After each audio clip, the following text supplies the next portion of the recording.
अस्सलाम वालेकुम जी, मैं हूं आबिद अंदलीब। नाजरीन, हिंदुस्तान की सरजमीन पे पाकिस्तान ने ठीक ठाक मिसाइल दागे और हिंदुस्तान की फिजाओं में धुआं है, हिंदुस्तान की सड़कों पे खून है और हिंदुस्तान का मीडिया चीख कर पागल हो रहा है। तमाम तफसील आपके सामने रखते हैं अब तक की इस पूरी क्राइसिस की जो डेवलपमेंट्स हैं। इस वक्त हिंदुस्तान ने दो ममालिक को और एंगेज किया है। इस जंग में अमेरिका की पहली बार बाज़ाब्ता एंट्री हुई है और पाकिस्तान का जो PSL है उसके हवाले से एक बहुत बड़ा फैसला हुआ है। ये तमाम तफसील आपके सामने रखते हैं कि क्यों हिंदुस्तान बहुत परेशान हुआ। आज पाकिस्तान ने जो मिसाइल दागे वो कहां तक जाकर पहुंचे और उसका मकसद क्या था, क्या ये एंड हो गया या इससे बात आगे बढ़ेगी। अमेरिका की तरफ से जो बयान आया सामने उससे ये लगता है कि ये खेल बहुत खौफनाक शक्ल इख्तियार करेगा, ये बात यहां पे रुकेगी नहीं।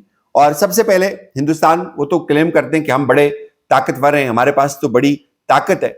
जब वो ये क्लेम करते हैं कि वो बहुत ताकतवर हैं, उनके पास बहुत ज्यादा ताकत है, तो फिर वो साथ साथ लोगों को फोन करते हैं।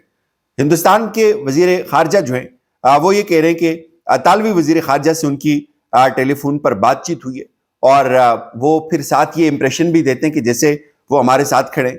फिर जयशंकर एक और ट्वीट करते हैं, वो कहते हैं कि भारतीय वजीर खारजा का अमरीकी सेक्रेटरी स्टेट से राब्ता, वो उनको भी एंगेज करते हैं कि उन्होंने वो कहते हैं कि हमने अमेरिका को भी एंगेज किया है और हमने अमेरिका के जो सेक्रेटरी ऑफ स्टेट हैं मार्को रूबियो, उससे बातचीत की है और दोनों ने जो बुनियादी ताल्लुकात हैं अमेरिका के और हिंदुस्तान के उसको सराहा है। ये ऑप्टिक्स वो क्रिएट कर रहे हैं, ये वो मैसेजिंग दे रहे हैं कि अमेरिका हमारे साथ खड़ा है। हकीकत भी यही है, अमेरिका इस वक्त इंडिया के साथ खड़ा है, इसमें कोई दूसरी राय नहीं है। लेकिन उनके जो सदर, जो वाइस प्रेसिडेंट हैं JD वेंस, उन्होंने एक बात की है। उन्होंने कहा कि हम पाकिस्तान को ये नहीं कह सकते कि वो अपने हथियार डाले, हम इस जंग में मुदाखलत नहीं कर सकते। लेकिन उससे भी बढ़कर जो अमेरिका की तरफ से अपने शहरियों के लिए जो एक एडवाइजरी जारी हुई है, वो अपने अंदर एक बहुत बड़ा मैसेज रखती है कि ये खेल किस तरफ जा रहा है, ये लड़ाई किस तरफ जा रही है। इसके ऊपर आगे चल के बात करते हैं। पहले मैं आपको जल्दी से अगर इस वक्त की जो ताज़ा तरीन सूरत हाल है वो उससे आगाह करूं। इस वक्त पाकिस्तान ने जो लॉन्च किया है मिसाइल हिंदुस्तान के ऊपर, चंडीगढ़ में सायरन देखे गए, वहां पे अटैक्स हुए, जम्मू के अंदर अटैक्स हुए, लद्दाख के अंदर तो नहीं हुए, लेकिन जो अमृतसर और उसके अलावा जो अखनूर एयर बेस है, जो पठानकोट एयर बेस है, इन तमाम जगहों को पाकिस्तान ने टारगेट किया है। और अब हुआ क्या है वो ये खुद बता रहे हैं। वो ये कह रहे हैं कि जो मिलिट्री स्टेशन है जम्मू, पठानकोट के और दीगर जगहों पे, उनको पाकिस्तानी ओरिजिन ड्रोन्स ने और मिसाइल्स ने टारगेट किया और हमने उसको न्यूट्रलाइज किया। ये वो झूठ बोल रहे हैं, कोई न्यूट्रलाइज नहीं किया, टारगेट हिट हुए और कल तक आपको इसकी तमाम तर तफसील इसके सामने आ जाएगी कि हिंदुस्तान क्यों इतना पागल हुआ। उन्होंने इतने फोन किए, हंगामी सूरत हाल पैदा की पूरी दुनिया में कि पाकिस्तान ने उनको अटैक कर दिए। अटैक अभी भाई शुरू हुआ है, अटैक रुकेगा नहीं। इसके जवाब में क्या किया इंडिया ने इसके जवाब में एक फेक कहानी चला दी कि हमने पाकिस्तान का पायलट पकड़ लिया। वो कहानी भी फेक थी। उसके बाद इंडिया ने एक और फेक कहानी बनाई। इंडिया ने कहा कि हमने पाकिस्तान के 2 J-17 भी गिरा दिए, एक F-16 भी गिरा दिया। लोग उनसे सबूत मांग रहे हैं, उनके पास वो भी नहीं है। लेकिन उसके बाद क्या किया, उसके बाद उन्होंने पूरी LOC के ऊपर हैवी शेलिंग शुरू कर दी है। इस वक्त आजाद कश्मीर भर में भिंबर से लेकर नीलम तक हर सेक्टर को हिंदुस्तान की फोर्सेस ने ओपन कर दिया है। जाहिर है उनके पास कोई ऑप्शन नहीं है, उनकी एयरफोर्स फ्लॉप हो गई है। बिग फ्लॉप टू हिंदुस्तान की जो ISF है, जो इंडियन एयरफोर्स है, उसको बहुत बड़ा धचका लगा है। 5 जहाज उनके लॉक किए गए, उसके बाद उनको गिराया गया, उनका नेविगेशनल सिस्टम जाम किया गया, वो तबाह किए गए। उसके बाद उन्होंने उस वार स्ट्रेटेजी को चेंज किया। उन्होंने कहा कि अब हम ड्रोन भेजेंगे, ठीक है ये हिट भी हो जाए, इन्होंने वापस तो वैसे भी नहीं आना।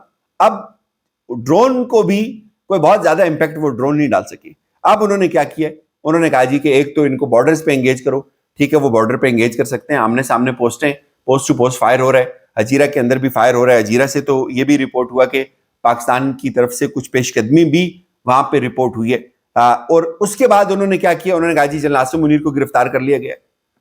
उन्होंने कहा जी कि बलूचिस्तान पर BLA का हमला हो गया, पूरा बलूचिस्तान कैप्चर हो गया है। उसके बाद उन्होंने ये भी कहा कि इस्लामाबाद के ऊपर हमले कर दिए हमने, सिर्फ वो यही कर सकते हैं। टीवी के ऊपर बैठ के उन्होंने पूरे पाकिस्तान पे आज हमले किए हैं। इस्लामाबाद भी उन्होंने फतह कर लिया, उन्होंने आसिम मुनीर को गिरफ्तार भी कर लिया है, सिर्फ टीवी की हद तक है। اور اس وقت جو صورتحال ہے وہ یہ ہے کہ آزاد کشمیر کے مقامی لوگ جو یہ چیزیں بتا رہے ہیں، بھرپور فائرنگ ہے نیلم ویلی سیکٹر میں، چکوٹی سیکٹر میں، پوری جہاں جہاں ایل او سی لگ رہی ہے، بمبر میں، نکیال میں، ہر جگہ پہ، ہجیرہ میں انہوں نے فائرنگ کی ہے. ایک عام شہری جو ہے وہ شہید بھی ہوئے ہیں وہاں پہ. اور دوسری طرف ہندوستان اب پسپا ہو رہا ہے. ہندوستان کے پاس کوئی مؤثر جواب دینے کی حکمت عملی نہیں ہے. وہ یا وار پروپیگنڈا کرے گا یا وہ پوری دنیا کو فون کرے گا، شور مچائے گا، جو اس نے آلریڈی شروع کر دیا ہے. دوسری طرف امریکہ نے جی ایک ایڈوائزری جاری کی ہے، اس سے پکچر بڑی کلیئر ہو جاتی ہے. ظاہر ہے امریکہ کی ایک طرف جے ڈی وینس کا یہ کہنا ہے کہ ہم ان کے اوپر دباؤ نہیں ڈال سکتے، ہم ان کے معاملات میں انٹروین نہیں کر سکتے. یہ جھوٹ ہے، چونکہ امریکہ اس کے پیچھے کھڑا ہے. ایک طرف چائنا کھڑا ہے، ایک طرف امریکہ کھڑا ہے. یہ بات واضح ہو گئی ہے. لیکن انہوں نے یہ کہا ہے، جب امریکہ یہ کہتا ہے اپنے شہریوں کو کہ آپ چھپ جائیں، آپ ان مقامات کی طرف مت جائیں، آپ ایئرپورٹ سے دور ہو جائیں، آپ ٹریول غیر ضروری طور پر نہ کریں، اور وہ یہ ساتھ ساتھ یہ کہتے ہیں کہ آپ نے جو غیر ضروری سفر ہے اس سے بھی اجتناب کرنا ہے اور ان لوکیشنز کے اوپر نہیں جانا. تو اس کا مطلب ہے امریکہ کے پاس کمپلیٹ ڈیٹیل ہے کہ کھیل آگے بڑھے گا، بات رکے گی نہیں. اور جس انداز سے بات چل رہی ہے اس سے ہمیں بھی لگتا ہے کہ بات رکے گی نہیں. دوسری طرف اس وقت جو مختلف ایریاز بتائے جا رہے ہیں، ایک تو ہجیرہ، تیتی نوٹ، عباس پور، حویلی، نیلم، نکیال، ہٹیاں، لیپا، یہاں پہ شدید فائرنگ ہے. اور کچھ لوگوں نے یہ بھی دعویٰ کیا کہ ایک دو پوسٹوں کو جو ہے وہ پیچھے بھی دھکیلا ہے پاکستان کی فورسز نے انڈیا کی فوجوں کو. لیکن شکر گڑھ، نارووال کے ایریے جو ہے یہ بتایا جا رہا ہے کہ خالی کروا دیے گئے. اس وقت وہاں پہ بھی الرٹ ہے. تمام بارڈرز، ورکنگ باؤنڈریز کے اوپر، لائن آف کنٹرول کے اوپر، ہر جگہ پہ ہماری فورسز الرٹ ہیں. بھارت کو منہ توڑ جواب دیا جائے گا. اور ایک بڑا فیصلہ لیا گیا ہے، وہ میں آپ کو بتاؤں کہ وہ بڑا فیصلہ کیا ہے. جو پاکستان کے اندر پی ایس ایل ہو رہا تھا، پی ایس ایل کو جی اب ہم نے شفٹ کر دیا ہے دبئی کے اندر. اور پی ایس ایل کے اب جو تمام میچز ہیں وہ دبئی کے اندر ہوں گے. یہ فیصلہ ہوا ہے. جبکہ اب ایک بڑا چیلنج ہوگا ہندوستان کے لیے کہ وہ جو آئی پی ایل ہے جہاں پہ آج چلتا ہوا میچ ان کو بند کرنا پڑا دھرم شالہ کے اندر، اس کو وہ کیسے کنٹینیو رکھ سکتے ہیں. یہ ایک بہت بڑا سوال ہوگا ہندوستان سے. اور اگر ان کو خوف نہیں تھا تو آج ان کو میچ کیوں کینسل کرنا پڑا؟ جنگ آگے بڑھتی ہوئی نظر آ رہی ہے. جے ڈی وینس کا یہ کہنا، جس کو سی این این نے رپورٹ کیا کہ وہ یہ کہتے ہیں کہ پاکستان اور ہندوستان کا جو کرائسس ہے وہ کہتے ہیں کہ اس میں ہم کچھ بھی نہیں کر سکتے.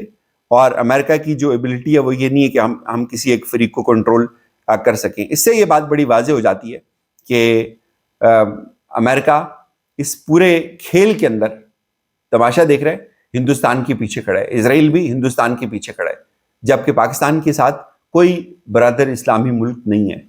یہ ضرور ہے کہ کل کچھ لوگ آئیں گے یہاں پہ دورے شورے کریں گے، ان کے اپنی بزنس ڈیل ہے، یہ چیز بھول جائیں گے کوئی آپ کے ساتھ کھڑا ہوگا برے وقت میں. چائنا کے اپنے انٹرسٹ ہیں، چائنا کو کھڑا ہونا چاہیے، چونکہ چائنا کی وجہ سے بھی پاکستان کے اوپر پریشر پڑتا ہے. تو باقی کوئی ملک کھڑا نہیں ہے. یہ جو آپ اکثر یہ لوگ باتیں کرتے ہوتے ہیں نا کہ اسلامک بم، یہ بہت بڑا جھوٹ ہے. یہ سب کہانی ہوتی ہیں، یہ فیسینیٹ کرتے ہیں نعرے بیچنے کی حد تک. تو یہ بڑا اچھا لگتا ہے کہ یار یہ بم ہو گیا، یہ دینی بم ہے اور یہ غیر دینی بم ہے. اس چیز کی اپنی لینگویج ہے، وہ آپ کے انٹرسٹ ہوتے ہیں. دنیا آپ کو اپنے انٹرسٹ اور اپنے مفاد کی چکی میں اس پہ تولتی ہے، ترازو پہ. آپ کے ساتھ اگر کسی کو کوئی فائدہ ہے تو وہ آپ کے ساتھ چلے گا، آپ کے ساتھ کھڑا ہوگا. چائنا کو یہاں پہ فائدے ہیں، چائنا کھڑا ہو رہا ہے، چائنا آپ کو ٹیکنالوجی دے رہا ہے، چائنا آپ کا جو فیس سیونگ آپ کو ملتا ہے وہ چائنا سے ملتا ہے، کیونکہ ہم خود تو کچھ کرتے نہیں ہیں. اور بڑے بڑے نعرے لگوا لیں ان مولویوں سے، یہ ہمارے یہ برادر اسلامی ملک، اور ادھر کرو جی احتجاج، نکلو باہر. ابھی ہو رہا ہے نا کشمیر کے اندر، سنا ہے کوئی بیان؟ ترکی والوں نے بیان دیا، انہوں نے کہا جی کہ یہ نہیں ہونا چاہیے اور یہ زیادتی ہوئی ہے. کچھ بھی نہیں ہوا بھائی. ان کو پتا ہے انڈیا بڑی اکانومی ہے، لوگ اکانومیز کو بلڈ کرتے ہیں. ہم نے کیا کیا؟ ہماری کون سی اکانومی ہے؟ ہمیں یہ سوچنا چاہیے. اجازت دیجیے، اپنا خیال رکھیے گا. خدا حافظ.